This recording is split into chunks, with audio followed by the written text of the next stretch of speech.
ஜும்மாவை தவற விடுவது குற்றமாகுமா அப்படின்னு கேட்குறாரு. அதாவது அதை லோகர் தொழுவார் போல இருக்குது. ஜும்மாவுக்கு போக முடியாத ஒரு இடத்துல பணியாற்றுகிறாரு. அவர் ஜும்மாவுக்கு பர்மிஷன் கொடுக்க மாட்டேங்கிறாங்க. அவர் ஜும்மாவுக்கு போகலை என்று சொன்னால் எனக்கு குற்றம் வருமா? நான் ஜும்மா தொழுக முடியறதில்ல.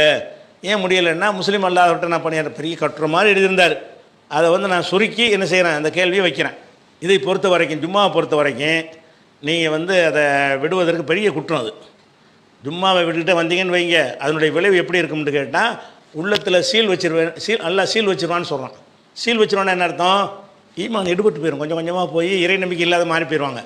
அல்லா ரசூல்லா சொல்கிறாங்க, மெம்பரில் இருந்து கொண்டு மக்களுக்கு சொல்கிறாங்க, இல்லை என்தஹியன் அக்வாமுன், சில கூட்டத்தார்கள் தவிர்ந்து கொள்ள வேண்டும், அன் வத்ஹிமுல் ஜுமாத்தி, ஜும்மாக்களை விடுவதை விட்டு, ஜும்மாவை விடுறீங்கல்ல அதை விட்டு நீங்கள் தவிர்ந்து கொள்ள வேண்டும்.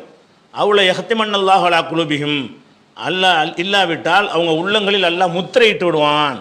ஜும்மாங்கிற தொடர்பு கூட இல்லாமல் நீங்கள் மாறிட்டீங்கன்னு சொன்னால் இஸ்லாத்தினுடைய ஒவ்வொரு நம்பிக்கையாக நம்மகிட்ட எடுபட்டு போயிட்டே இருக்கும். இந்த ஜும்மாங்கிறது தான் ஒரு ரீசார்ஜ் பண்ணக்கூடிய ஒரு விஷயம். அது 5 வேளையும் இருக்குது, அதுக்கே முடியாட்டாலும் பரவாயில்ல, நீ வீட்டை தொழுதுட்டா கூட ஜும்மாவே விட்டுட்டீங்கன்னு வைங்க, அது என்ன ஆகும்னு கேட்டால் கொஞ்சம் கொஞ்சமாக விட என்ன செய்யும், அந்த இறைவனை பற்றிய பயம், மறுமை பற்றிய நம்பிக்கை, அதுகளெல்லாம் கொஞ்சம் கொஞ்சமாக குறைஞ்சிக்கிட்டு கடைசியில் என்ன மார்க்கமாக அப்படின்னு போயிடும், ஒன்றும் இல்லாமல் போயிடும். சீல் வைக்கிறதுனா அது அர்த்தம்.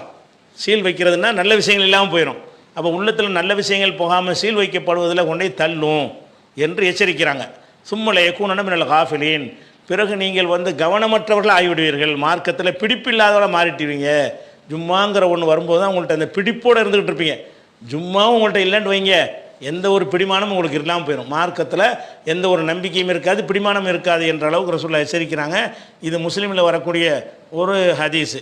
இதை விளக்கமாக நசையில் வரக்கூடிய என்ன வருதுன்னு கேட்டால், மண் தரக்க சலாச ஜுமாயின் தகாவுனன், 3 ஜும்மாக்களை அலட்சியமாக ஒருவர் விட்டுவிட்டாரையானால் தப அல்லாஹ் அலா கல்பிஹி, அவனுடைய உள்ளத்தில் அல்லாஹ் சீல் வச்சிடறான். ஒரு ஜும்மா விடுவதில் எல்லாம் சீல் வைக்க மாட்டான். ஒரு சந்தர்ப்பங்களில் ஒரு நாள் போக முடியலையா அதெல்லாம் ஏற்றுக்குருவான். 3 ஜும்மா விட்டுட்டீங்க என்று சொன்னால் அப்போ என்னவாயிரம், அப்போ கண்டினியூவாக 3 ஜும்மா ஒருத்தன் விட்டான்னு வைங்க, கண்டிப்பாக சீல் தான் அவனுக்கு, அவன்கிட்ட இஸ்லாம்ங்கிற பேசிக்கே இல்லாமல் போயிடும். அப்படின்னு சொல்கிற விஷயத்தினால நீங்கள் அவர்கிட்ட வேலை பார்க்குறேன் இவர்கிட்ட வேலை பார்க்குறேன்ற காரணத்தை எல்லாம் சொன்னால் இந்த விளைவு நீங்கள் சந்திப்பீங்களா? அதுக்கு பயப்படணும். நீங்கள் அது நம்ம மூமினாகவே இருந்து மூமினாவே சாவணுமா இல்லையா? மூமினாவை மரணிக்கணுமாக இருந்தால் உள்ளம் திறந்திருக்க வேண்டும், உள்ளம் சீல் வைக்கப்பட்டதாக இருக்கக்கூடாது. எப்படி காபிர்களுக்கு முத்திரையிடப்பட்டதாக ஆகிவிடுகிறோம் அந்த மாதிரி நம்மளை அல்லாஹ் ஆக்கிரும்.